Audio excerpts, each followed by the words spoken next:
কদমতলা থানাধীন 40 দ্রোণ এলাকায় এমাদ উদ্দিন নামে এক ব্যক্তিকে মারধর করে পা ও গলা বেঁধে রাস্তায় ফেলে দেয় দুষ্কৃতীরা। অভিযুক্তরা তারই প্রতিবেশী। এই ঘটনায় এলাকায় চরম উত্তেজনা বিরাজ করছে।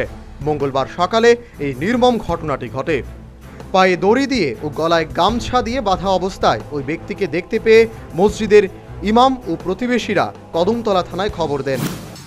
একটা গাঁটি দিয়ে বাঁধা আর পিছনের দুটা পাও জয়েন্ট অবস্থায় দুইটা বাঁধা, ঠিক ওই অবস্থায় দেখতে হয়েছে।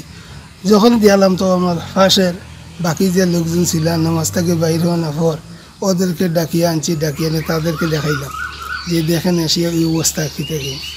ঠিক তারাও তোমার সাথে সাথে আইছে, আইয়ে এই অবস্থায় ওই লম্বা অবস্থায় শোয়ানো। খবর পেয়ে পুলিশ ঘটনাস্থলে এসে আহত ব্যক্তিকে উদ্ধার করে এবং হাসপাতালে পাঠিয়ে দেয়। এই কাণ্ডে জড়িত দুই ব্যক্তিকে গ্রেপ্তার করতে সক্ষম হয়েছে পুলিশ, জানান ওসি দেবজিৎ চ্যাটার্জি। আমাদের কাছে খবর আসে যে একজন ব্যক্তি রাস্তার মধ্যে পড়ে আছে।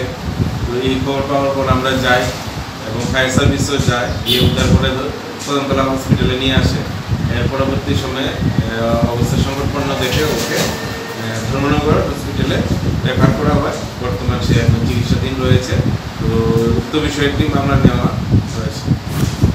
বর্তমানে অভিযুক্তদের থানার জিজ্ঞাসাবাদ চলছে। পুলিশ এই মর্মে একটি মামলা নিয়ে তদন্ত শুরু করেছে। ঠিক কী কারণে এই নির্মম কাণ্ডটি সংঘটিত হয়েছে তা এখনও পরিষ্কার হয়নি পুলিশের কাছে। বর্তমানে নির্বাচনকে সামনে রেখে রাজনৈতিক নেতারাও ফায়দা তুলতে মরিয়া। এই ঘটনাকে কেন্দ্র করে মাঠে নেমেছে বিভিন্ন রাজনৈতিক দলের নেতারাও। এখন দেখার পুলিশ আদৌ এই ঘটনার রহস্য উন্মোচন করতে পারে কিনা। Bureau report, news vanguard.